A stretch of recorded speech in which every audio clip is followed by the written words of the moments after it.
அந்த அனா பென் ஒருத்தர் நடிச்சிருக்கா தெரியல. தமிழில் இருக்க பெண்ணுங்கள்லாம் இப்போல்லாம் நடிக்கவே வரதில்லை நல்ல படங்களுக்கு. சார் எனக்கு 2 பாட்டு இருக்கா, 3 டான்ஸ் இருக்கா, தௌபா தௌபா தௌபான்னு அப்படின்னு ஏதாவது டான்ஸ் ஸ்டெப்பு ஹூக் ஸ்டெப் வைக்கிறதுக்கு இருக்கான்னு பார்ப்பாங்க. அப்போ தமிழில் பொம்பளைங்களே கிடையாது.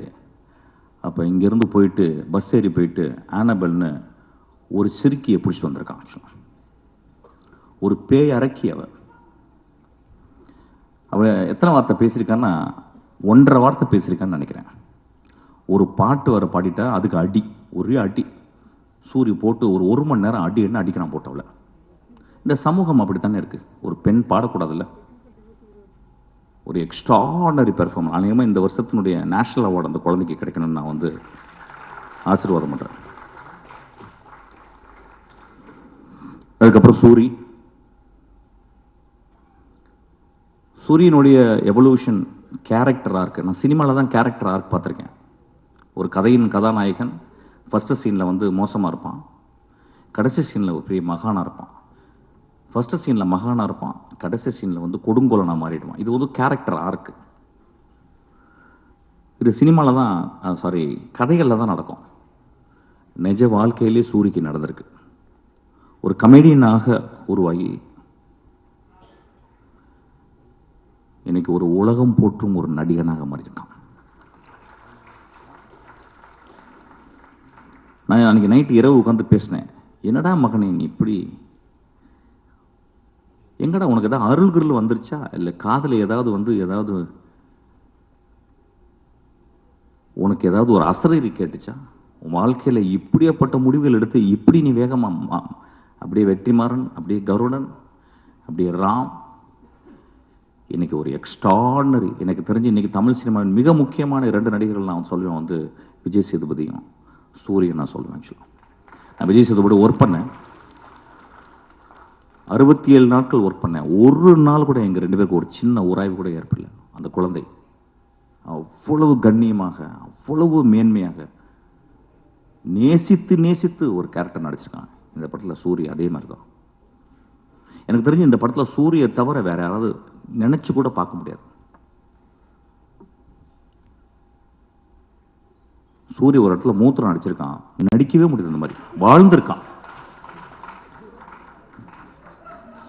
அதுக்கு வினோத் அந்த கேமராவை பக்கத்தில் எட்டு போறான். அப்படியே அவன் மூத்திரம் அடிக்கிறதுக்கு போய் பக்கத்தில் போயிட்டு நான் பயந்துட்டேன், கீழே கேமரா டில் டவுன் பண்ணிட போறான்னு பார்க்க ஆசையும் வருது, டில் டவுன் பண்ணி பார்க்கலாம் அப்படின்னு சொல்லிட்டு. ஆனா அப்படியே மேலே வச்சு அதுக்கப்புறம் சூரிய திரும்பி பார்க்கறான். மனிதர்களே என்ன பெர்ஃபார்மன்ஸ், என்ன எவ்வளவு நம்பிக்கை அந்த கேமரா மேல.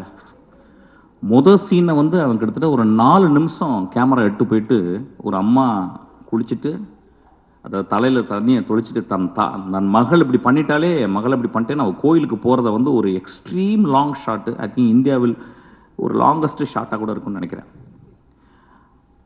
அங்க எடுக்கும் போதே அவன் அதோடைய கான்பிடன்ஸ் சொல்றான், நான் என்ன மாதிரி படம் பண்ண போறேன், என்ன மாதிரி படத்தை நீங்க பார்க்க போறீங்கன்றது அவன் பிட்ச் பண்றான். இந்த படத்தை பத்தி இன்னொரு தருணத்துல நிறைய பேசலாம். ஏன்னா இங்க வந்து மொத்தமே 4 டைரக்டர்ஸ் தான் வந்திருக்கோம். நான் வந்து ரொம்ப நேரம் டைம் எடுத்துக்கூடாது, நான் நிறைய பேசுவேன், என்னால் பேச முடியும். So Soori has given an extraordinary. அதாவது இந்த படத்துக்கு அப்புறம் சூரிய நம்ம எப்படி பார்க்கலாம்னா, ஒரு இந்தியாவின் ஒரு மிகச்சிறந்த ஆக்டரை நம்ம பார்க்கலாம். அது ஏன் சொல்றேன்னா, அந்த அளவுக்கு அந்த கேரக்டர் அவன் மண்ணில இருந்து அந்த வெறுங்கால்ல இருந்து நான் பார்த்தேன். சூரிய செருப்பு போட்டுக்கணும், செருப்பு போடாம அவன் அப்படியே அதுக்குள்ளே ஒரு அதான் சொன்னாங்க, ஏதோ அந்த டீட்டெயில் வந்து காலு அதை வந்து சூரிய சொன்னதான் நல்லது, சூரிய சொன்னது தான் அது நல்லா இருக்கும். ஆக்சுவலி எப்படி அதை நடிச்சா அந்த குரலுக்காக நான் அந்த கழுத்தில் இது பண்ணிட்டு பார்க்கும்போது நான் ஒரு இடத்துல உத்து பார்த்தேன், இந்த இடத்துல கழுத்து நரம்பு வந்து புடைக்குது. ஸோ நடிக்கலை அந்த இடத்துல. He took so much of sincere and truthfulness to exhibit something extraordinary. கேள்விப்பட்டேன் வந்து கூழாங்கல் பார்த்த உடனே சூரி விரட்டி போயிருக்கான். ராம் என்கிட்ட சொன்னான். ஆனால் கிட்டத்தட்ட டெய்லி 2 தடவை ஃபோன் பண்ணி, ராமண்ணா கொஞ்சம் வினோட்ட சொல்லுங்க, அடுத்த படம் எந்த படமாக இருந்தாலும் அதில் ஒரு சின்ன கேரக்டராக நடிக்கிறேன், அதுக்காக சூரிக்கு நம்மலாம் கிளாப் பண்ணுவோம். அதாவது ஒரு கலைஞன் இன்னொரு கலைஞனை தேடி ஒரு சீனாவும் நான் நடிக்கணும்னு சொன்னா பாருங்க, அவன் ஒரு பெரிய மேதை தான். அவன் பெரிய மேதை தான். அவன் நண்பர்களே, இந்த படத்தை பற்றி நான் நிறைய சொல்ல முடியும். ஆனால் I am not very sure how far I can talk. ஒரு மிகப்பெரிய அனுபவம். இந்த படம் வந்து ஒவ்வொரு குடும்பமும் போய் பாருங்க. அதாவது மோசமான படங்களை சில படங்களை நம்ம பார்க்கிறோம். மோசமான காட்சிகளை நம்ம குழந்தைகளுக்கு கொண்டு போய் காட்டுறோம். மோசமான படங்களை இந்த இளைஞர்கள் போய் பார்க்கறாங்க. அதெல்லாம் பார்க்கலாம், தப்பு கிடையாது. அது வந்து ஒரு ஆர்ட். வந்து போர்னோகிராஃபியும் ஒரு ஆர்ட் தான். அது யாரால எடுக்கப்படுறதுன்ற பொறுத்து. ஆனா இந்த படம் இந்த தமிழ் சமுதாயத்தை, எனக்கு தெரிஞ்சு இதை விட ஒரு பொலிட்டிக்கலான படம் தமிழ்ல வந்திருக்கான்னு எனக்கு தெரியல. இதை விட ஒரு பொலிட்டிக்கலான படம் அந்த ஏரியா நான் பேச வேணாம்னு யோசிக்கிறேன். ஏன்னா இங்க பொலிட்டிக்கல் படம்ன்றது வந்து வேற வேற கருத்துக்களோட உலாவுது. ஆனா ரொம்ப அமைதியா ஒரு பொலிட்டிக்கல் படத்தை, மோஸ்ட் பவர்ஃபுல் பொலிட்டிக்கல் ஃபிலிமை வினோத் அசால்ட்டா எடுத்திருக்கான். நண்பர்களே, நான் மீண்டும் கேட்கிறேன், இந்த படத்தை நீங்க எல்லாரும் பார்க்கணும்.